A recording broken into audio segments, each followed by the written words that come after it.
Welcome back to Movies TV Man. Of course, you can follow me on Twitter at Movies TV Man, and welcome to Saturday's edition of the Doctor Who Daily. Is the Master the timeless child? The more and more I think about it, the more I watch Once Upon Time, the more I believe that Bel and Vinder are the parents of the Master.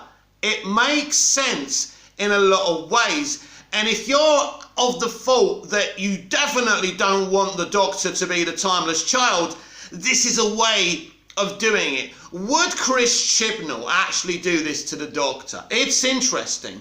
But, as I discussed yesterday, and I haven't changed my mind since yesterday's video, I believe that the Doctor is Tech Tae-Yoon. Imagine this. Tech Tae-Yoon, aka the Doctor, doing what Tech Tae-Yoon did to the timeless child. Killing that child again and again and stealing its DNA to create Time Lord Society. Imagine that child being the Master. It would swap the situation around. It would, because they've been frenemies forever, right? There's a friendship and a respect, but they're enemies as well. But what if we could swap it? Swap the morality of the element of their relationship and dynamic and say, in fact, the Doctor victimised the Master at the very beginning of their relationship. And by making the Master the timeless child and the Doctor Tech Tae-Yoon, this creates a very interesting dynamic. It doesn't change the fact that Tech Tae-Yoon, surely, if she is the Doctor, would have to be a pre-Hartnell regeneration. But I know I'm going to lose subscribers and get a lot of hate for this. I don't mind that. I don't mind that, especially with this narrative, this way of doing things. It just makes things very interesting. And I wouldn't want to see this retcon if the Master is indeed the timeless child. I don't think it hurts anything in terms of the Master's character if he's the timeless child. But if the Doctor is Tech Tae-Yoon, this makes things very, very interesting. Now let's go back to the season 12 finale, The Timeless Children. The Master puts the Doctor in the Matrix. Now the Master is telling the Doctor that she is the timeless child. But what if he's done this purposely? To punish the Doctor, to lie to her. Because he hates her at this moment. He hates her so much because he knows he's the timeless freaking child. That's why we haven't seen the Master yet. I think we'll probably see him in the season finale of Doctor Who Flux, where it's all revealed. And I think this is the best way of going at it, because by making the Master the timeless child, it means the Doctor isn't. Most people don't want the Doctor to be the timeless child. It gives the Master a very, very interesting backstory. Not necessarily a backstory anyone asked for, but most things in entertainment don't have to be asked for. It's about, entertainment has always been about visionaries setting their views and ideas and visions of characters and iconic IPs. And I think this is what James Strong spoke about. James Strong used to direct episodes from the Russell T Davies era. Not sure if he did Moffat era, but a very good director and a really close friend of Chris Chibnall's. And he said, Chris has got a very, very powerful, new vision for Doctor Who. And indeed, whether you like the timeless child arc or not, it's an interesting idea, isn't it? There isn't a mystery element, because unlike a lot of people doing mystery books, I do believe that Chris has had a plan here from the very beginning. And I respect him for that. Chris Chibnall's era of Doctor Who isn't one of my favourite eras. It's certainly my least favourite era since the revival, and I'll tell you why. And because he's been very lazy with his characterizations of the Doctor, her companions, and literally everyone. And this is interesting, isn't it?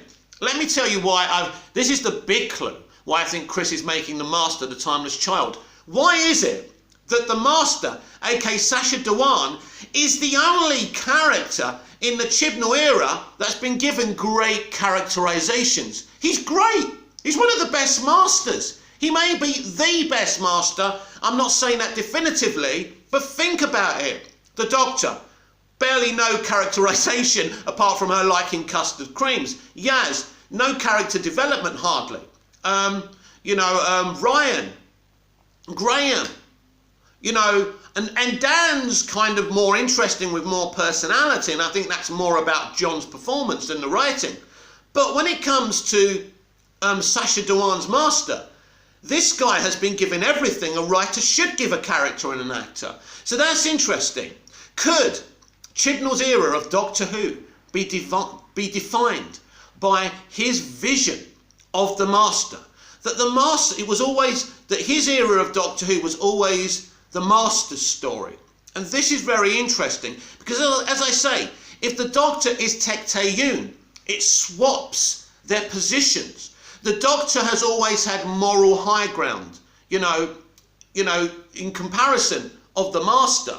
But if the Doctor is Tech Tae-yoon and the Master is a timeless child, literally the Doctor committed the ultimate betrayal to this child. And this changes things. And if the Master knows this now, you can see now why the Master in this iteration seems to have really bitter hate towards the Doctor. And you can see that. This Master, Dhawan's Master, seems to actually hate the Doctor. And it's all starting to make sense because no other Master has ever hated the Doctor. There's been a mutual respect. He gets frustrated by the Doctor because the Doctor's always there to stop him or her, aka Missy. But this time, this Master seems to be a lot more bitter towards the Doctor. There doesn't seem to be this mutual respect anymore. And so this is why I think the Master is the timeless child. It makes sense. And if I am right, I'm going to say one thing to all of you, that Chris Chibnall, after all, whether you like him or not, is a Doctor Who fan. Now, yes, Tech Tae-yoon potentially is a pre-Hartnell Doctor, but it's an interesting version. Listen, very soon we're going to find out what's going on here. And for me, it's very exciting, because I think this is an exciting, interesting storyline. As I've already said, Chibnall's era isn't my favourite era because of his lack of characterisation. That's the thing I hold against him, nothing else. I'm a very reasonable person. I never used to go to bed hoping for a female Doctor, but I can't sit here like a sane human being and saying we should never have had a female Doctor. You know the Doctor can regenerate into anything or anyone. Why shouldn't that character be able to do that? Why does it hurt anyone if the Doctor's a female? But what Chibnall got wrong, considering this is the first female Doctor, right? You have a responsibility to make her airtight. And you didn't do that, Chris. You put a woman on screen and that's it. You were lazy with your characterizations, but you haven't been lazy with your vision. Even your standalone episodes haven't got, they're just something that run and run. But actually, Chris Chibnall's Timeless Child arc is the one thing I think, even if you hate it and you hate him for it, you can say it's an idea. It's interesting. It gets the audience thinking. And ever since the Timeless Child was kind of name dropped, I think in season 11, I've been kind of thinking, this is interesting. And then when he was giving us more and more reveals in season 12, I thought, yes, I'm intrigued. And my thoughts and emotions after the Timeless Children weren't, oh, this is shit. I'm thinking, well, I'm intrigued at least. I want to see this play out. I've said this many a time on my channel and on these videos. I can't judge this until it's completed. I'm stunned by the reaction of Doctor Who fans, not at least waiting until the story's completed, because Doctor Who fans are very intelligent people. Doctor Who fans are not a bunch of pie eaters. My fellow Doctor Who fans are very clever people, balanced people. I am kind of surprised at the reaction towards this. I'm even surprised at the reaction of the casting of a female Doctor. I was surprised by how so many people hated it purely because of the gender of the character. As I say, I never used to go to bed at night going, oh damn it, we must be inclusive to women and have a female Doctor. I never used to do that. And I always used to notice actually, many female Doctor Who fans were the ones who mostly didn't want this to happen, which I find very interesting as well.